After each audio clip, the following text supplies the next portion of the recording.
तो guys almighty guidance के YouTube channel पर आपका हार्दिक स्वागत है। तो गाइज हम देख रहे थे जे एंड के पंचायत अकाउंट असिस्टेंट के सिलेबस को।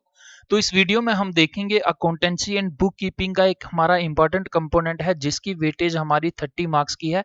तो इसमें एक इंपॉर्टेंट टॉपिक है हमारा cash based single entry system of accounting.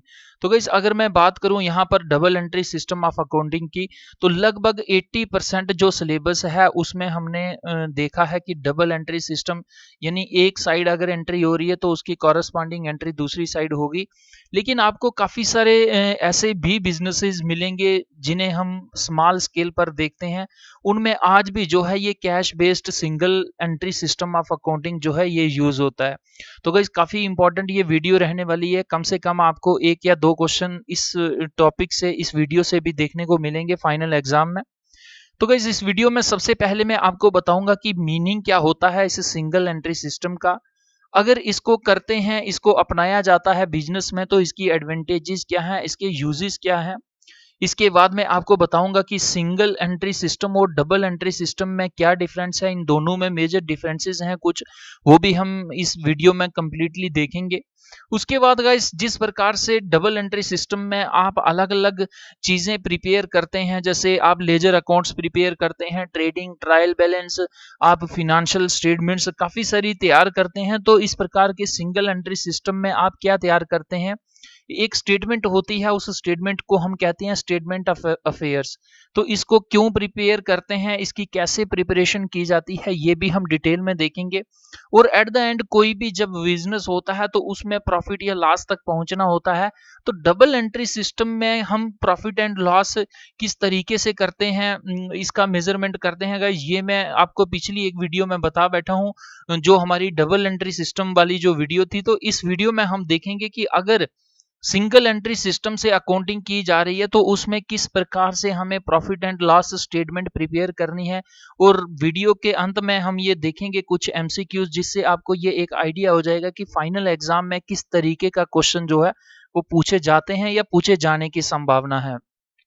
तो गाइस आपके पास इस प्रकार से 15 टॉपिक्स हैं टोटल। तो इस वीडियो में हम क्या देख रहे हैं, हम 14th वाले टॉपिक का पार्ट 2 देख रहे हैं। अगर मैं कहूं कि पार्ट 2 यानी ऐसा नहीं है कि किसी एक टॉपिक का पार्ट 2 देख रहे हैं। हमने इससे पिछली वीडियो में क्या देखा था, सोशल अकाउंटिंग और सोशल ऑडिट क्या होता है ये देखा है। और इस वीडियो में हम देखेंगे cash based single entry system of accounting. तो गाइस बेसिकली यहाँ पर क्या होता है, सिंगल एंट्री होती है और इस एंट्री में मैक्सिमम जो लेन देन किया जाता है वो कैश का किया जाता है। तो यही कारण है कि यहाँ इसे क्या नाम दिया गया है, cash based single entry system of accounting. तो गाइस सबसे पहले हम समझते हैं मतलब क्या है, इसका मीनिंग क्या है।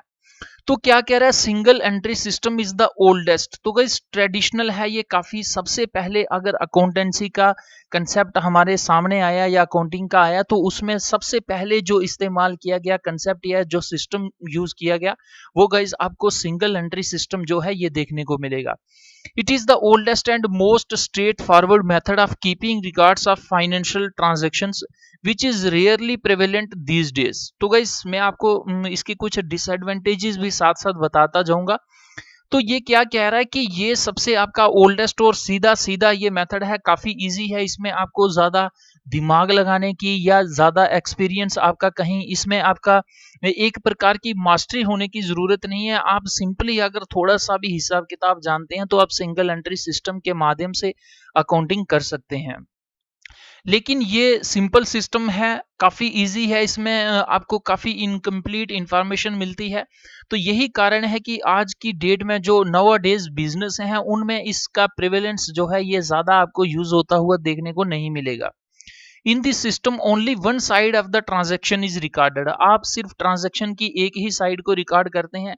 जैसे हमने देखा था डबल एंट्री सिस्टम में कि आप असेट खरीद रहे हैं तो आपका जो असेट वाला है ये आपका बढ़ जाएगा, और जिसको बेच के जिसके माध्यम से आप असेट खरीद रहे हैं वो आपका यहाँ पर कम हो जाएगा। जैसे आप असेट खरीद रहे हैं तो असेट आपका बढ़ जाएगा लेकिन आपका कैश कम हो जाएगा। ऐसा यहाँ पर डबल एंट्री सिस्टम नहीं होता है। यहाँ पर आपको सिंपली सिंगली लिखना है कि आपका असेट बढ़ा है तो सिर्फ आप असेट वाली साइड एंट्री करेंगे, कैश बढ़ी है या कैश कम हुई है तो आप सीधा एक ही साइड एंट्री करेंगे। और यही कारण है कि इसको सिंगल एंट्री सिस्टम भी हम कहते हैं। Because of the absence of any prescribed rules and so the records maintained are more or less incomplete. तो किसी भी प्रकार का रूल इसमें नहीं है। आपको इसका एक साइड दूसरी साइड ये हो भी सकते हैं, ये नए भी हो सकते हैं, किसी प्रकार की इनमें मैचिंग आपको देखने को नहीं मिलेगी, क्योंकि इसके लिए किसी भी प्रकार का कोई फॉर्मेट एग्जैक्ट प्रेस्क्राइब्ड नहीं है। यही कारण है कि इसमें जो इंफॉर्मेशन होती है वो आपको काफी ज्यादा इनएक्यूरेट या फिर मैं कहूं कि इनकम्प्लीट देखने को मिल सकती है। क्या कह रहा है, सिंगल एंट्री बुक कीपिंग और single entry accounting is a method of book keeping relying on a one sided accounting entry. कि आप जब किसी ट्रांजैक्शन को करते हैं उसकी एक ही साइड एंट्री करते हैं और इसी के ऊपर जब हम रिलाई करते हैं यानी विश्वास करते हैं, इसी हम क्या कहते हैं, single entry book keeping. One sided accounting entry to maintain financial information it is also known as incomplete. तो देखिए यहाँ पर आपको ये वर्ड्स भी याद रखने हैं। इसे हम और भी नामों से जानते हैं या इसमें कंप्लीट इंफॉर्मेशन हमको नहीं देखने को मिलती है। यही कारण है कि इसे हम इनकम्प्लीट और unscientific method for recording transaction भी कहते हैं या इसे मानते हैं हम। कह रहा most businesses maintain a record of all transactions using double entry book keeping. तो जितने भी बिजनेसेस होते हैं आप एक उनकी नेटवर्थ जो है अप्रोप्रिएट या ऑप्टिमम मान के चल सकते हैं। तो उनमें जो मेथड यूज किया जाता है गाइज वो हमारा मेथड होता है डबल एंट्री बुक कीपिंग का।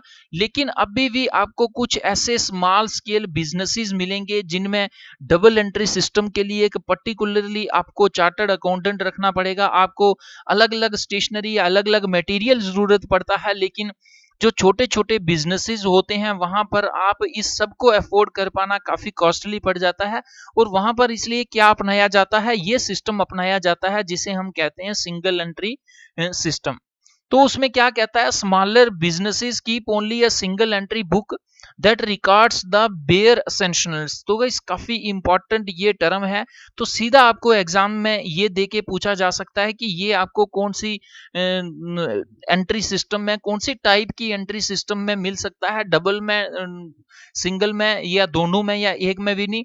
तो गाइस यहाँ पर ये आपको सिंगल एंट्री सिस्टम में मिलेगा। तो ये बेयर एसेंशियल्स वो होते हैं जो मोस्ट इंपॉर्टेंट हो गई, यानी छोटा मोटा अगर कोई खर्चा हो रहा है तो उसे हम नहीं काउंट करते हैं सिंगल एंट्री सिस्टम में।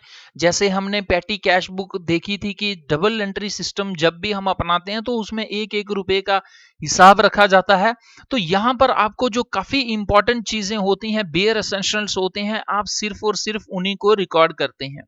इन some cases only records of cash, accounts receivable, accounts payable and taxes paid may be maintained. तो मैंने आपको बता दिया कि इसके लिए कोई एग्जैक्ट फॉर्मेट नहीं है कि आपको किन किन चीजों को यहाँ पर अकाउंट करना है, किन को छोड़ना है, किस फॉर्मेट से करना है। यहाँ पर सिंपली यही है कि आप अपने छोटे से बिजनेस को एक समझने के लिए, उसकी फाइनेंशियल पोजीशन समझने के लिए आप जो छोटा मोटा प्रयास करते हैं उसे हम क्या कहेंगे guys, single entry system of book keeping कहेंगे या single entry system of accounting भी कहेंगे। तो इसमें आपको जनरली क्या देखने को मिलेगा, आप थोड़ा बहुत कैश का हिसाब रखते हैं। आपने अगर कहीं से पैसा लेना है तो आप उसका मेंशन रखते हैं, उसका अकाउंट रखते हैं, या फिर आपको पैसा देना है या टैक्सेस वगैरह का कुछ हिसाब किताब जो है वो आप इस प्रकार की एंट्री में करते हैं। तो गाइस ओवरऑल अगर हम कहें कि सिंगल एंट्री ये जो सिस्टम है, इसमें आपको सिंगल एंट्री भी देखने को मिलेगी, डबल एंट्री भी देखने को मिलेगी और नो एंट्री भी देखने को मिलेगी। क्योंकि यहाँ पर आपके पास अपनी, आप कह सकते हैं कि डिस्क्रिशन है कि आप सिंगल एंट्री सिस्टम में सिर्फ आप कैश को ही लिखें, या आपने कैश को दे के असेट खरीदा है तो आप इन दोनों एंट्रीज को भी कर सकते हैं। यहाँ आपकी डबल एंट्री भी हो सकती है, या फिर आप उस अमाउंट को लिखते ही नहीं है। अगर कोई खर्चा ऐसा हो रहा है जो माइन्यूट सा है, जिसको आप बेयर एसेंशियल्स के अंडर नहीं रखते, तो इस प्रकार से अगर मैं कहूं कि ये एक प्रकार का कॉम्बिनेशन, ये मिक्सचर है single, double and no entry का, तो भी ये अप्रोप्रिएट होगा। यहां से भी आपका क्वेश्चन बन सकता है कि which type of entry system is the combination of single entry, double entry and no entry system. तो आपका यहाँ पर क्या आंसर आ जाएगा, ये सिंगल एंट्री आ जाएगा। आपको घबराना नहीं है, सिंगल एंट्री देख के आप सीधा उसे सिंगल पर ही क्लिक नहीं करेंगे, यहाँ पर डबल भी हो सकती है, यहाँ पर नो एंट्री भी हो सकती है। तो गाइस क्या एडवांटेजेस हैं, मैंने आपको थोड़ा सा हिंट दिया था कि एक अगर बड़ा बिजनेस है उसमें तो आपने अलग अलग टाइप्स की बुक्स बना रहे हैं, ये तो ठीक है, चार्टर्ड अकाउंटेंट रखा है, ये भी ठीक है। लेकिन अगर आपका बिजनेस जो है ये छोटा है, ये स्मॉल है, तो आप ये सारे जो एक्सपेंसेस हैं या एक्सपेंडिचर है इसको अफोर्ड नहीं कर पाते। तो इसके लिए आप क्या अपनाते हैं, सिंगल एंट्री सिस्टम। अब इसके कुछ एडवांटेजेस हैं, ये क्या एडवांटेजेस हैं। Single entry system is suitable for the following reasons. सबसे पहला जो हमारे पास आ जाता है, it is very simple method of recording business transactions की। यहाँ पर आपके पास बहुत सिंपल मेथड है। अगर कोई एक नॉर्मल सी भी अकाउंटिंग की नॉलेज रखता है इंसान तो भी इसे प्रिपेयर कर सकता है, लेकिन अगर आपको डबल एंट्री सिस्टम से प्रिपेयर करना है तो आपको एक पर्टिकुलरली उस फील्ड का एक्सपर्ट चाहिए, नहीं तो डेबिट की एंट्री वो क्रेडिट में कर सकता है और क्रेडिट की डेबिट में कर देगा, और एट द एंड क्या होगा कि आपका जो पूरा चेन है फाइनेंशियल स्टेटमेंट्स का वो गलत हो जाएगा। लेकिन सिंपल जो मेथड हो हमारा सिंगल एंट्री जो सिस्टम है बुक कीपिंग का, इसमें बहुत इजी से वे से हम रिकॉर्ड करते हैं। यानी किसी भी बिजनेस ट्रांजैक्शन को रिकॉर्ड करने का सबसे इजीएस्ट अगर कोई वे है तो वो हमारा क्या आ जाएगा, सिंगल एंट्री सिस्टम आ जाएगा। सेकेंड एडवांटेज ये है, इसकी accounting records can easily be maintained since it doesn't require adequate skill and knowledge of principles of book keeping. कि किस तरीके से अकाउंटिंग की जाती है बुक्स को, या फिर मैं ये कहूं कि फिनेंशियल रिकॉर्ड्स को मेंटेन किया जाता है, इसमें किसी भी प्रकार के एक्सपर्टीज की जरूरत नहीं होती है सिंगल एंट्री बुक कीपिंग में। या सिंगल एंट्री सिस्टम जिस रिकॉर्ड में मेंटेन किया जा रहा है, जिस रिकॉर्ड में यूज किया जा रहा है, उस रिकॉर्ड को मेंटेन करने के लिए आपको किसी भी पर्टिकुलर स्किल या फिर प्रिंसिपल्स की नॉलेज नहीं जरूरत है। नेक्स्ट कह रहा है इट इज लेस एक्सपेंसिव। तो मैंने आपको बता दिया, इसके लिए आपको अलग अलग रजिस्टर्स नहीं मेंटेन करने हैं, आपको एफिशिएंट वर्कर्स नहीं रखने हैं। यही कारण है कि ये आपका डबल एंट्री बुक कीपिंग का जो सिस्टम है, जो अकाउंटेंट इसको प्रिपेयर करता है, इसके बदले में अगर सिंगल एंट्री सिस्टम आपको प्रिपेयर करना है तो ये आपको काफी इजिली पड़ जाएगा, काफी ये अप्रोप्रिएट या मिनिमम चार्जेस पे पड़ जाएगा। तो इस प्रकार से ये आपका लेस एक्सपेंसिव भी है। नेक्स्ट कह रहा है ascertainment of profit and loss is much easier. हालांकि आपको ये जो प्रॉफिट लॉस है ये एग्जैक्ट देखने को तो नहीं मिलेगा, लेकिन जो भी मिलेगा उसको असर्टन करना यहाँ पर काफी इजी होता है। आपको ज्यादा रिकॉर्ड्स जो है वो टंडोलने की जरूरत नहीं होती है। फिफ्थ वाला एडवांटेज कह रहा है it is practicable in small businesses concern with limited number of transactions and very few assets and liabilities. तो इस प्रकार का सिस्टम आपको कहां पर देखने को मिलेगा, छोटे छोटे बिजनेसेस में, जहां पर आपकी बहुत कम ट्रांजैक्शंस हो रही हैं या जिनके असेट्स भी बहुत कम है, लायबिलिटीज भी बहुत कम है। तो इस प्रकार के बिजनेसेस को मेंटेन करने के लिए आप सिंगल एंट्री बुक कीपिंग का जो सिस्टम है इसे भी अपना सकते हैं। लेकिन अगर आपका बिजनेस बड़ा है, उसमें काफी सारे स्टेक होल्डर्स हैं, सबको एडिक्वेट और एक्यूरेट इंफॉर्मेशन चाहिए, तो आप इसको इस्तेमाल नहीं कर सकते, क्योंकि इस प्रकार का जो सिस्टम है वो कोर्ट में उसे गवर्नमेंट ऑफ इंडिया या कोई भी सरकार जो है वो इसे एक्सेप्ट नहीं करती। इसे सिर्फ आप एक छोटा मोटा आइडिया लगाने के लिए ही इस प्रकार के सिस्टम को यूज करते हैं। नेक्स्ट क्या कह रहा है, it can be prepared easily in short period of time. की इस प्रकार की सिंगल एंट्री से अगर आपको बुक कीपिंग करनी है, रिकॉर्ड मेंटेन करना है, तो आपको ज्यादा वक्त नहीं लगेगा। गाइस इसके साथ कुछ डिफरेंसेस भी हैं, ये भी काफी ज्यादा इंपॉर्टेंट हैं देखने के लिए। तो क्या डिफरेंसेस है हमारे सिंगल एंट्री और डबल एंट्री बुक कीपिंग में। सबसे पहला ये है कि ड्यूअल एस्पेक्ट में ये डिफर करते हैं। तो डबल एंट्री सिस्टम में क्या होता था, under this system each transaction is regarded in dual aspect. तो यहां पर मैंने आपको बताया था, काफी सारी वीडियोस में मैंने आपको बताया कि लगभग 80% जो हमारा सिलेबस है डबल एंट्री सिस्टम के आसपास घूमता रहता है। तो डबल एंट्री सिस्टम में हम एक चीज हमारी अगर बढ़ रही है तो दूसरी इज इक्वल टू के यहाँ से कोई चीज निकलेगी तो ये बढ़ेगी, या अगर हम कोई असेट बेच रहे हैं तो उसका पैसा हमारा इधर आ जाएगा। तो कहने का तात्पर्य यह है कि यहाँ पर आप डबल दो बार एक ही ट्रांजैक्शन को रिकॉर्ड करते हो, लेकिन सिंगल एंट्री सिस्टम में आपको डुअल एस्पेक्ट इसके अपनाने की जरूरत नहीं है, यहाँ पर आप सिंगल एंट्री ही करते हो। नेक्स्ट क्या कह रहा है, अकाउंट्स। तो जो हमारा डबल एंट्री सिस्टम होता है, इसमें हम लगभग 3 प्रकार के अकाउंट्स बनाते हैं, जिसमें हमारा पर्सनल आ जाता है, रियल आ जाता है और नॉमिनल आ जाता है।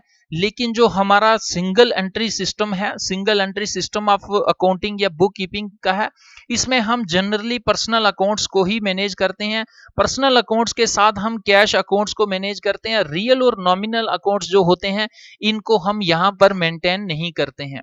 तो गाइस अगर हम बात करें ट्रायल बैलेंस की, तो डबल एंट्री सिस्टम में एक पर्टिकुलर चैन होता है, आपकी ट्रांजैक्शन होती है, वोचर बनता है, वोचर को आप लेजर में करते हैं, फिर आप ट्रायल बैलेंस बनाते हैं, फिर ट्रेडिंग अकाउंट बनाते हैं, प्रॉफिट एंड लॉस बनाते हैं, बैलेंस शीट बनाते हैं।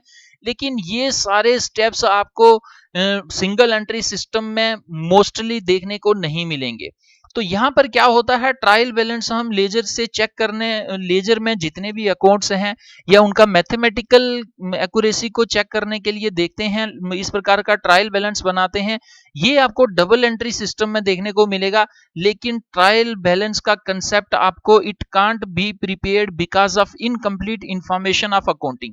आपने रिकॉर्डिंग की ही नहीं, आपने बीच बीच में से कोई ट्रांजैक्शन यहाँ से की, कोई यहाँ से की, कोई यहाँ से की, काफी सारी बीच में छोड़ भी रहे हैं।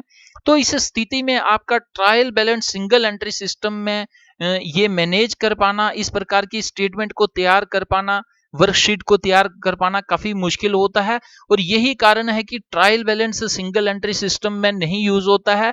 और यही कारण है कि इसकी arithmetical accuracy of the accounting can not be verified. आप इसे वेरीफाई नहीं कर सकते कि क्या ये जितना सम निकल रहा है ये एग्जैक्ट है या नहीं है। इसके बाद कह रहा है प्रॉफिट और लॉस। तो प्रॉफिट और लॉस जो हमारा डबल एंट्री बुक कीपिंग में होता है, वहां पर हम नेट प्रॉफिट या नेट लॉस जो भी निकलता था ये हमारा एग्जैक्ट होता था। लेकिन यहां पर आपको क्या मिलेगा, under this system profit and loss account is not prepared to find out the net profit or net loss. आप निकालते तो हैं, इसमें हम भी देखेंगे अगली स्लाइड में कि किस प्रकार से निकालते हैं, लेकिन इसकी ऑथेंटिसिटी नहीं है। अगर आप क्रॉस चेक 100 टाइम्स करेंगे तो हो सकता है 100 टाइम्स आपके जो है वो रिजल्ट्स वेरी करें। इसके साथ कह रहा है बैलेंस शीट। तो बैलेंस शीट क्या है कि डबल एंट्री सिस्टम में हमारा पूरा बिजनेस कैसा चला, ओपनिंग में कितने स्टॉक्स थे और क्लोजिंग में कितने हैं, हम सब कंपेयर करके हम बैलेंस शीट को तैयार करते थे। लेकिन सिंगल एंट्री सिस्टम में ऐसा नहीं होता है। यहां पर हम बैलेंस शीट की जगह पर स्टेटमेंट ऑफ अफेयर्स को तैयार करते हैं। यहां पर आप बैलेंस शीट को नहीं तैयार करते हैं, तो मैं आपको स्टेटमेंट ऑफ अफेयर्स क्या होता है ये भी कंप्लीट इसका एनालिसिस दूंगा नेक्स्ट स्लाइड में। इसके साथ गाइस क्या होता है कि ये अगर इसकी हम यूटिलिटी करें, तो अगर इसकी यूजफुल देखें, तो जो बड़े बड़े बिजनेसेस हैं उनमें आपका डबल एंट्री सिस्टम यूजफुल जो है वो देखा जाता है। लेकिन छोटे छोटे बिजनेसेस के लिए ही ये पर्टिकुलरली जो है ये आप सिंगल एंट्री सिस्टम को यूज करते हैं। अगर हम गाइस यहाँ पर रूल्स की बात करें, तो मैंने आपको बताया कि सिंगल एंट्री सिस्टम में कोई पर्टिकुलरली ऐसे अकाउंटिंग रूल्स नहीं है। लेकिन डबल एंट्री सिस्टम जो है इसमें आपको पर्टिकुलरली मैंने आपको बताया था GAAP, आप उसकी फुल फॉर्म जो होती है वो कमेंट बॉक्स में लिखें, तो उसको ये फॉलो करता है। लेकिन सिंगल एंट्री सिस्टम में किसी भी प्रकार के रूल्स का प्रोविजन नहीं है। गाइज ऑथेंटिसिटी भी इतनी नहीं है सिंगल एंट्री सिस्टम की। गवर्नमेंट या फिर अगर हम कहूँ, अगर मैं यहाँ बोलूँ आपको कि जो जुडिशरी है वो भी इसको कंसीडर नहीं करती एज एन ऑथेंटिक। लेकिन जो डबल एंट्री सिस्टम है इसको ऑथेंटिक माना जाता है। तो एक्सपेंसिव की बात करूं कि अगर खर्चे की बात करें यहाँ पर, तो जो सिंगल एंट्री सिस्टम है ये हमारा काफी चीप होता है as compare to double entry system. तो फिनेंशियल पोजीशन जो है, रियल फिनेंशियल पोजीशन आपको डबल एंट्री बुक कीपिंग से मिलेगा, ना कि आपको इस स्टेटमेंट ऑफ अफेयर्स से। यहां से आप क्या कर सकते हैं, लगभग एक you can understand the estimated financial position of the business.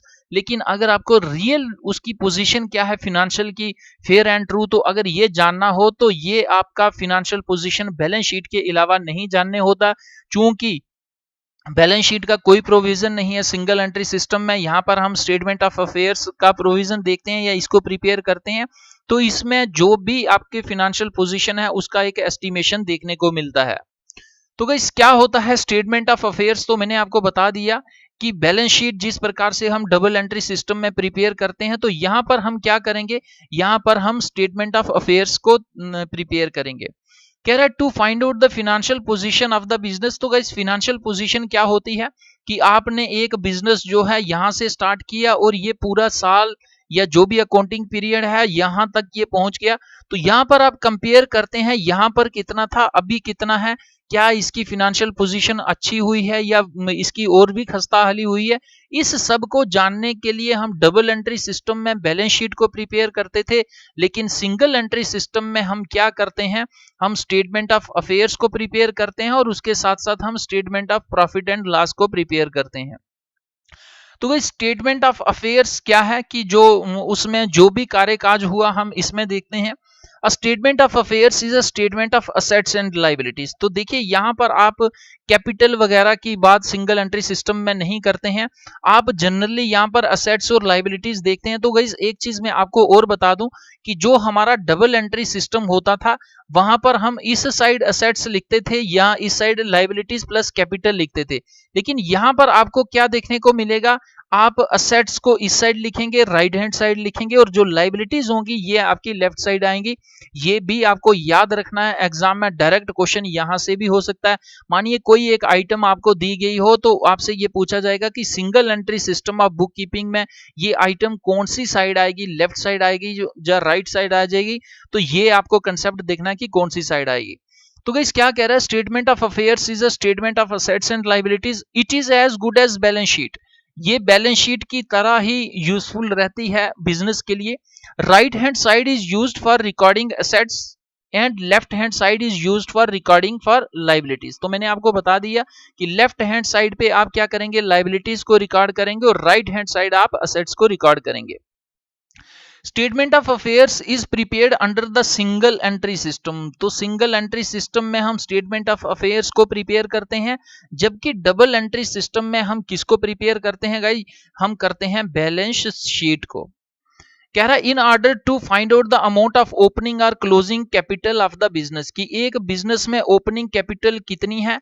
मानिए कोई 1 लाख से जो है वो शुरू हो रहा है बिजनेस, 1 लाख से शुरू हो रहा है तो वो एंड जब उसका अकाउंटिंग पीरियड जो है वो 1,25,000 पर खत्म हो रहा है, तो यहां पर हम देखेंगे कि स्टेटमेंट ऑफ अफेयर्स में हम ओपनिंग कैपिटल वाला भी देखेंगे और क्लोजिंग कैपिटल भी देखेंगे और इन दोनों को कंपेयर करके हम देखेंगे कि उसका नेट प्रॉफिट या नेट लॉस जो एस्टिमेटेड होगा वो कितना है।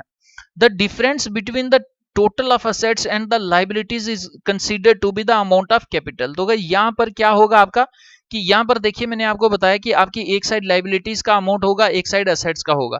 तो मानिए असेट्स आपके जो हैं वो यहाँ पर आपके 10 लाख के हैं और यहाँ पर आपको अभी भी लायबिलिटीज जो हैं 3 लाख की लायबिलिटीज जो हैं, लायबिलिटीज मानिए आपका वो कोई क्रेडिटर हो सकता है, आपने किसी से लोन लिया हो सकता है या कुछ भी। तो अगर आप असेट में से लायबिलिटी को माइनस करेंगे तो जो आपका 7 लाख आ जाएगा गाइज, ये हमारा आ जाएगा कैपिटल आ जाएगा। इस प्रकार की इंफॉर्मेशन जो है हमें स्टेटमेंट ऑफ अफेयर्स इस स्टेटमेंट में से मिलती है। तो गाइस क्या होती है ओपनिंग स्टेटमेंट और क्लोजिंग स्टेटमेंट, जब आप इन दोनों को ही कंपेयर करेंगे तो ही आपको क्या पता चलेगा कि आपके पास कैपिटल कितना है, ओपनिंग कैपिटल कितना है और क्लोजिंग कैपिटल कितना है। जब इन दोनों को आप कंपेयर करोगे तो ही आप नेट प्रॉफिट या नेट लॉस तक पहुंचोगे। तो क्या कह रहा है यहाँ पर ओपनिंग स्टेटमेंट ऑफ अफेयर्स में, क्या कह रहा है ये, opening statement of affairs is prepared to find out opening capital balance, कि ओपनिंग कैपिटल बैलेंस कितना है। हमने बैलेंस शीट में भी देखा कि जब भी हम अकाउंटिंग पीरियड की शुरुआत करते हैं तो हम देखेंगे कि पिछले अकाउंटिंग पीरियड का हमारे पास कितना है, इस टोटल का कितना है, और उसके बाद हम देखेंगे सारे खर्चे निकालेंगे और इसमें जो लास्ट आएगा इसको कंपेयर करेंगे। फिर हमारे पास अगर ये वाली साइड बड़ी होती है तो ये हमारा प्रॉफिट आ जाएगा, अगर हमारे एक्सपेंडिचर ज्यादा होता है और ये वाला साइड हमारा कम होता है तो यहाँ पर हमारा लॉस हो जाएगा। तो गाइस क्या कह रहा है, opening statement of affairs is prepared to find out opening capital balance, opening assets and opening liabilities are shown in the opening statement of affairs. तो यहाँ पर आपको क्या चीजें देखने को मिलेंगी, एक तो ओपनिंग लायबिलिटीज की आपने आपके ऊपर कर्ज कितना है और आपके असेट्स कितने हैं, ये दोनों चीजें देखने को मिलेंगी। If the total assets side is greater than total of the liability side, it represents opening capital। तो देखियो मैंने आपको बता दिया कि मानो आपका असेट जो है आपके पास असेट जो है 10 लाख के हैं, आपके पास लाइबिलिटी जो है 3 लाख की है। तो यहां पर क्या कह रहा है कि ओपनिंग कैपिटल कितनी आप इंप्लाई कर रहे हैं, आपको क्या करना है, ओपनिंग असेट्स की जगह पर हम ले लेते हैं 10 लाख है और ओपनिंग आपकी लाइबिलिटीज कितनी है आपको देनी है, ये 3 लाख देनी है। तो यहां पर अगर इन दोनों को देखेंगे तो ये हमारा 7 लाख क्या आ जाएगा, ये गाइज हमारा आ जाएगा ओपनिंग कैपिटल। मैं आपको आगे एक एग्जांपल के माध्यम से ये सब क्लियर करवा दूंगा, कंसेप्ट आपका किसी भी प्रकार का कंफ्यूजन नहीं रहेगा। और वीडियो के अंत में हम कुछ एमसीक्यूज भी देखते हैं जिसके माध्यम से आप में एक कॉन्फिडेंस बिल्ड होता है कि अब अगर इस टॉपिक में से किसी भी प्रकार का क्वेश्चन आता है तो वो हमसे छूटेगा नहीं। तो गाइस इस प्रकार से ओपनिंग कैपिटल देखते हैं। फिर हम क्या देखते हैं, क्लोजिंग स्टेटमेंट ऑफ अफेयर्स में क्या होता है। Closing statement of affairs is prepared at the end of the accounting period. तो गाइस जो ओपनिंग होता है ये किसी भी अकाउंटिंग पीरियड के स्टार्ट में होता है, और जब ये पीरियड खत्म हो जाए, इसका एंड हो जाए, तो इसके एंड में आपको क्या देखने को मिलेगा, ये आपको क्लोजिंग स्टेटमेंट ऑफ अफेयर्स देखने को मिलेगी। और इसमें हम क्या देखते हैं कि जो हमारे पास क्लोजिंग कैपिटल बैलेंस बचा है ये कितना है। अब इसमें क्या होता है, closing assets and closing liabilities are shown in the closing statement of affairs, कि टोटल हमारे पास असेट्स कितने हैं और लाइबिलिटीज कितनी हैं। जब हम असेट्स में से liabilities at the end of the accounting period निकालेंगे, इन दोनों को माइनस करेंगे एक दूसरे से, तो हमारे पास क्या आ जाएगा, क्लोजिंग कैपिटल आ जाएगा। मानिए मैंने देखिए यहाँ पर हमारे पास टोटल असेट्स जो थे 10 लाख के थे, माइनस 3 लाख लाइबिलिटीज हमने कर दी जो ओपनिंग लाइबिलिटीज थी। अब देखिए यही क्लोजिंग असेट्स हैं हमारे पास 12 लाख के हो गए हैं, और ये क्लोजिंग लाइबिलिटीज भी जो हैं हमारे पास 4 लाख की हो गई हैं। तो यहां पर हमारे पास क्लोजिंग कैपिटल कितना आ जाएगा, 12 लाख से जब हम 4 लाख माइनस करेंगे तो गाइस ये 8 लाख जो है हमारे पास आ जाएगा। और अब हम यहां से जो है डायरेक्टली प्रॉफिट एंड लॉस की स्टेटमेंट ड्रा कर सकते हैं। देखिए क्लोजिंग स्टॉक हमारे पास 8 लाख है और जब हमने ओपन किया था तो ये 7 लाख था, यानी 1 लाख का प्रॉफिट हुआ है हमें इस टोटल जो पूरे बिजनेस में। और अभी भी प्रॉफिट में से मैं आपको नेक्स्ट प्रॉफिट एंड लॉस की भी स्टेटमेंट बताऊंगा। कुछ अगर ड्राइंग्स या एडिशनल कैपिटल होती है तो वो आपको प्रॉफिट एंड लॉस जो अकाउंट होगा उसमें देखने को मिलेगी। तो गाइज आई होप कि आपको ये स्टेटमेंट ऑफ अफेयर्स समझ आ गई होगी। तो स्टेटमेंट ऑफ अफेयर्स को आपको ओपनिंग में देखना है और आपको एंड में देखना है, यानी क्लोजिंग में देखना है, कि आपको देखना है ओपनिंग में कितनी हो रही है और क्लोजिंग में कितनी रह रही है। इन दोनों के बीच में डिफरेंस जो भी आता है वो आपका प्रॉफिट एंड लॉस होगा। तो गाइस इसी तरीके से हम प्रॉफिट एंड लॉस स्टेटमेंट भी प्रिपेयर करते हैं सिंगल एंट्री सिस्टम के लिए। आपको एग्जैक्ट डेटा तो नहीं मिल सकता, लेकिन आप मान सकते हैं कि प्लस 90% आपको चांसेस हैं कि इस प्रकार की इंफॉर्मेशन या इस प्रकार का एस्टिमेटेड आपका ठीक या सटीक बैठेगा। तो ये जो आपका प्रॉफिट और लॉस स्टेटमेंट है सिंगल एंट्री सिस्टम में, ये क्या है, A statement of profit and loss is to be prepared in order to find out the profit or loss made during the year। तो एक प्रकार का एस्टिमेटेड प्रॉफिट या लॉस हम देखते हैं इसमें। तो इसमें कैसे देखते हैं, to ascertain profit of a business trading account and profit and loss account are prepared. But जब कोई बिजनेस डबल एंट्री सिस्टम के अंडर चल रहा है तो वहां पर क्या होता है गाइस, वहां पर हम trading account, profit and loss account, अलग अलग प्रकार के अकाउंट्स बनाते हैं। लेकिन सिंगल एंट्री सिस्टम में क्या होता है, ये हमारे लिए पॉसिबल नहीं होता है, क्योंकि इसमें आपके पास एडिक्वेट इंफॉर्मेशन नहीं होती है। तो इसमें हम सिंपली क्या करते हैं, प्रॉफिट को कैसे असर्टन करते हैं, वेरीफाई करते हैं, हम दोनों प्रकार की स्टेटमेंट्स को कंपेयर करके हम क्या निकालते हैं गाइस, हम निकालते हैं स्टेटमेंट ऑफ प्रॉफिट और लॉस। तो इसको हम कैसे निकालते हैं, अब हमारे पास आ गया कैपिटल आ गया, हमने देख लिया कि ओपनिंग कैपिटल कितना था हमारे पास, यानी ओपनिंग स्टेटमेंट ऑफ अफेयर्स कितना था, क्लोजिंग स्टॉक या क्लोजिंग कैपिटल कितना बच गया। तो जब ये दोनों हमारे पास आ गए तो हम इनका तब कंपैरिजन करेंगे। If the closing capital is more than the opening capital, कि अगर आपका क्लोजिंग कैपिटल ज्यादा है, मानिए 125 लाख है और ओपनिंग आपका 120 लाख था, इसका मतलब क्या है कि जो भी आपका डिफरेंस है ये आपका प्रॉफिट है। लेकिन अगर आपका क्लोजिंग कैपिटल कम है और ओपनिंग कैपिटल ज्यादा था तो इसका मतलब क्या है, ये आपका जो है ये लॉस आ जाएगा। Moreover, it is necessary to consider the other adjustments, additional capital drawings, ये आपको मैं नेक्स्ट स्लाइड में बताऊंगा, to a certain profit and loss। तो यहां पर आप ये भी देखते हैं, मानिए आपका जो ओपनिंग कैपिटल था यहाँ पर मैं ले लेता हूँ, ये था आपका 100 लाख। इसमें आप कुछ एडिशनल कैपिटल भी डाल देते हैं, मानिए वो 10 लाख डाल देते हैं। फिर आप क्या करते हैं, ड्राइंग निकाल लेते हैं, तो यहाँ पर आप 20 लाख जो है ड्राइंग कर लेते हैं। तो ये आपका 100 में आपने 10 को प्लस करना और इसको माइनस करेंगे जब, तो ये आपका 90 लाख आ जाएगा। अब ये 90 लाख आपका ओपनिंग कैपिटल या फिर आप कहेंगे कि जो आपका अपना कैपिटल है, लेकिन अगर इसकी क्लोजिंग कैपिटल देखें तो वो 130 लाख है। अब यहाँ पर इन दोनों को आपने कंपेयर करना है, तो ये आपका कितना आ जाएगा, क्लोजिंग 130 है, तो यहाँ पर हम कह सकते हैं कि ये जो 40 लाख का जो है ये नेट प्रॉफिट आ रहा है यहाँ पे। This profit or loss is further adjusted for depreciation, interest on capital and provision for bad and doubtful debts to calculate net profit and net loss। तो गाइस देखते हैं नेक्स्ट स्लाइड में हम। तो गाइस यहाँ पर देखिए, जब भी आपको प्रिपेयर करना है statement of profit and loss single entry system में, तो यहाँ पर आपको उल्टी साइड से चलना है। उल्टी साइड यानी जिस साइड से हम पहले चलते थे बैलेंस शीट में, बैलेंस शीट के ये आपको टोटली अपोजिट देखने को मिलेगा इसका जो सिस्टम होगा। बैलेंस शीट में हम क्या करते थे, हम ओपनिंग कैपिटल के साथ देखते थे, लेकिन यहाँ पर किसके साथ देखेंगे, यहाँ पर क्लोजिंग कैपिटल के साथ देखेंगे। तो गाइस एक मैं आपको यहाँ पर पहले बता देता हूं कि अगर हमारी यहाँ पर बैलेंस शीट होती, तो बैलेंस शीट में हम क्या करते हैं, हम लेते हैं सबसे पहले ओपनिंग कैपिटल हमारे पास आ जाती, यहाँ पर जैसे दी गई है। तो ये ओपनिंग कैपिटल कितनी है हमारे पास, 90,000 है। ये हमारे पास 90,000 है। इसमें हम क्या करते हैं गाइस, इसमें हम और एडिशनल कैपिटल दे देते हैं, एडिशनल कैपिटल हम डालते हैं इसके बीच में। ये हम कितनी डालते हैं, ये 10,000 की डालते हैं।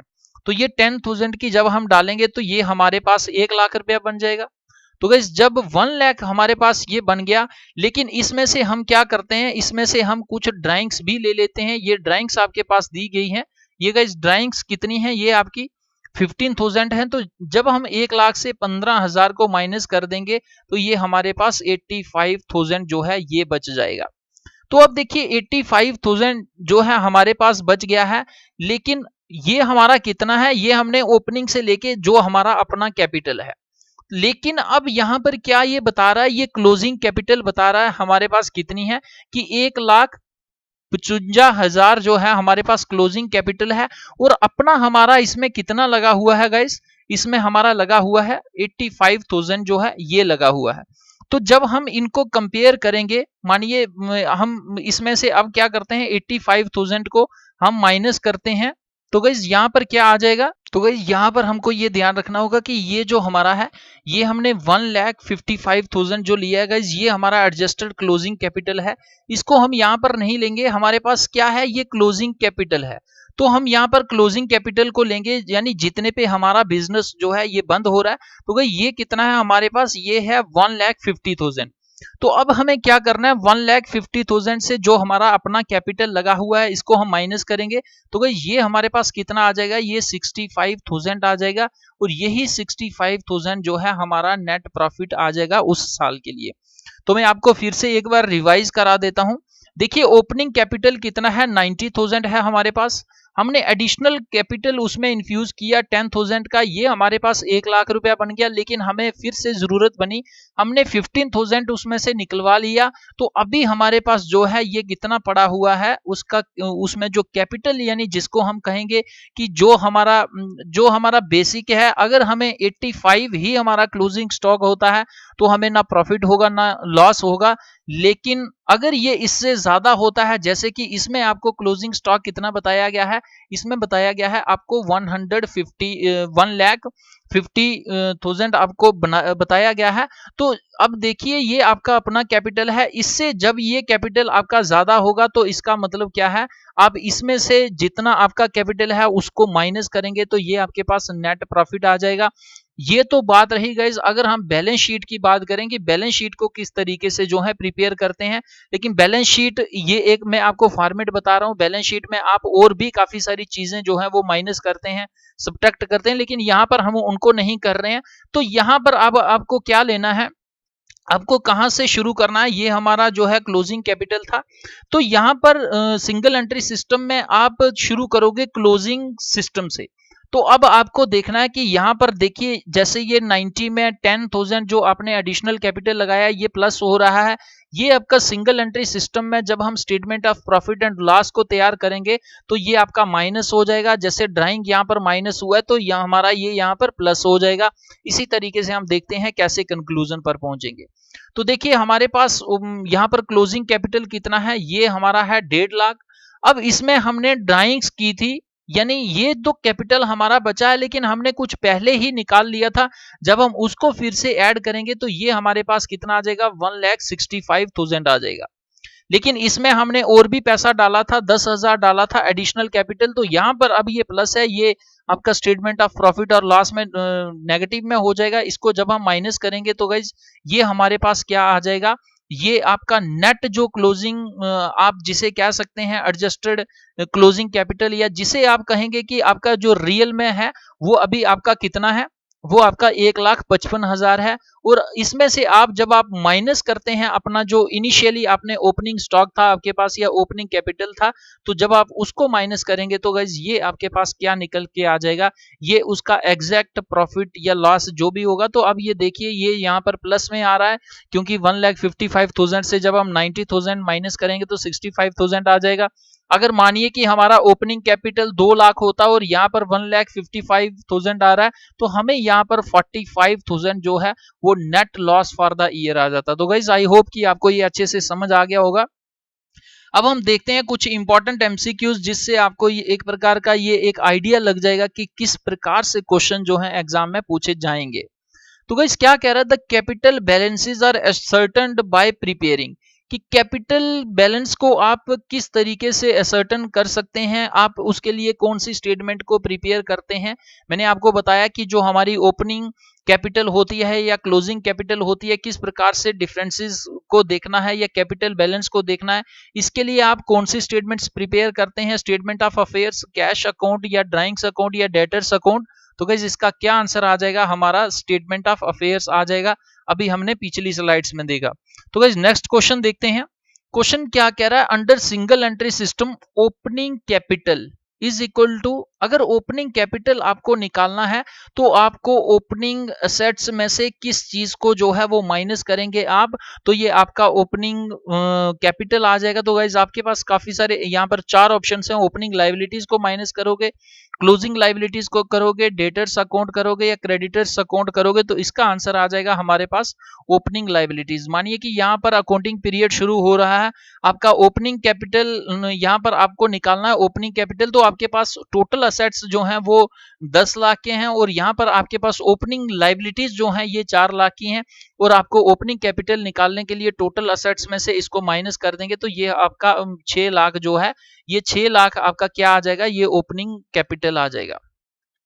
इसी तरीके से गाइस क्या है, additional capital introduced during the year, कि जब आपने कैपिटल तो डाल दिया, आपने कैपिटल डाल दिया लेकिन आप उसके साथ कुछ एडिशनल कैपिटल भी डालते हैं तो उसे आप क्या करेंगे, is dash from closing capital in order to find the correct profit, कि जब आपने एडिशनल जो है कैपिटल इंट्रोड्यूस किया। तो गाइस अभी मैं आपको पिछली स्लाइड में ही बताया, तो क्वेश्चन में ये पूछ रहा है, क्या पूछ रहा है फिर से पढ़ते हैं, additional capital introduced during the year is dash from closing capital in order to find out the correct profit, कि आपका मानिए यहाँ पर जो है ये आपका 50 यहाँ पर इनिशियल या आपका ओपनिंग कैपिटल है ये कितना है, आपका 1 लाख है। आपने इसमें 1 लाख रुपया गाइस यहाँ पर आपने 10,000 जो है आपने और ऐड किया तो ये आपके पास कितना बन गया, टोटल बन गया आपके पास 1 लाख आपका 10,000। तो यहाँ पर समझिए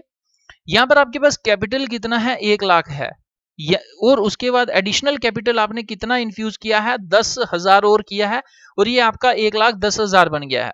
अब देखिए आपका क्लोजिंग जो कैपिटल है वो आपका 1,50,000 रुपया है यहाँ पर। तो यहाँ पर ये ही क्वेश्चन में पूछा जा रहा है कि अगर आपको करेक्ट प्रॉफिट निकालना है तो ये वाला जो है इसमें से क्या करोगे आप, ऐड करोगे, इसमें माइनस करोगे, डिडक्ट करोगे या डिवाइड करोगे या इसको इग्नोर करोगे, तो गाइस क्या होगा कि जिस प्रकार से ये टोटल अमाउंट जो है हम इसमें से माइनस करते हैं तो हमें नेट प्रॉफिट मिलता है। यानी यहाँ पर इसका आंसर क्या हो जाएगा कि ये जो एडिशनल कैपिटल है ये भी हम क्लोजिंग कैपिटल से माइनस करके देखेंगे कि हमें एग्जैक्ट प्रॉफिट या लॉस कितना होगा। तो गाइस यहाँ पर क्या आपका आंसर हो जाएगा, बी आंसर हो जाएगा। इसी प्रकार एक और क्वेश्चन देखते हैं हम, the difference between the assets and the liabilities. तो मैंने आपको अभी बताया कि आपके एसेट्स और लाइबिलिटीज को जब आप इनको माइनस करेंगे या इनका जो भी डिफरेंस होगा बीच में वो आपका क्या हो जाएगा, कैपिटल होगा, ड्राइंग्स होगा, इनकम होगा, एक्सपेंसेस होगा। तो गाइस इसका आंसर आ जाएगा हमारे पास कैपिटल। तो इसका आंसर आपके पास कैपिटल है। तो गाइस आई होप कि आपको ये जो सिंगल एंट्री सिस्टम है काफी अच्छे से समझ आ गया होगा। अभी भी अगर आपको किसी प्रकार का कंफ्यूजन है तो गाइस आपके पास बहुत सारे रास्ते हैं अपने डाउट को मेरे तक पहुंचाने के लिए। आप कमेंट कर सकते हैं, आप almightyguidance@gmail.com इस पर मेल कर सकते हैं, आप व्हाट्सएप नंबर की भी हेल्प ले सकते हैं गाइस। इसके साथ अगर आपको वीडियोस अच्छी लगती हैं, ये वीडियो या और भी किसी चैनल की वीडियो अच्छी लगती है तो गाइस आप लाइक जरूर किया करें वीडियोस को। फेसबुक पर भी आप हमारे साथ जुड़ सकते हैं, काफी सारी इन्फॉर्मेशन यहाँ पर भी शेयर की जाती है।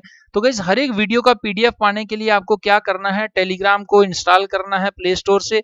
और इसका ये बेनिफिट होगा कि अर्ली मॉर्निंग आपको काफी सारे न्यूज़पेपर्स जो हैं वो free of cost PDF form में मिल जाते हैं, जैसे द हिंदू हो गया, इंडियन एक्सप्रेस हो गया, हिंदुस्तान टाइम्स हो गया, जो मैक्सिमम उन इश्यूज को कवर करते हैं जो हमारे एग्जाम्स में पूछे जाते हैं। इसके साथ साथ मंथली मैगजीन्स जैसे करंट अफेयर्स की, विजन की होगी, इनसाइट्स की होगी, ये भी आपको फ्री ऑफ कॉस्ट देखने को मिलेंगे इस ग्रुप में पीडीएफ फॉर्म में। और भी जो इंपॉर्टेंट पीडीएफ होता है इसमें तुरंत यहाँ पर शेयर कर देता हूँ।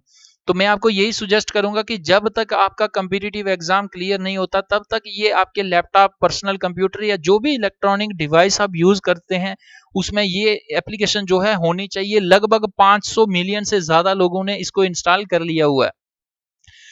तो गाइज अगर आप चाहते हैं कि लगातार आपको इसी प्रकार की वीडियोस मिलती रहें, आपका नॉलेज बूस्ट होता रहे, तो जो दूर दराज के बच्चे हैं, गरीब बच्चे हैं, online paid courses, offline courses को अफोर्ड नहीं कर पाते, उन तक इस प्रकार की वीडियोस को पहुंचाइए, पीडीएफ शेयर करिए। और खुद आप अगर चैनल पर नए हैं तो इसे सब्सक्राइब करने के बाद रिंग बेल आइकन पर ऑल पर क्लिक कर दें, ताकि जो भी नई वीडियो या इन्फॉर्मेशन अपलोड की जाए वो तुरंत एक मैसेज अलर्ट के रूप में आपके मोबाइल फोन में आ जाए। तो गाइज वीडियो को देखने के लिए धन्यवाद। जय हिंद, जय भारत।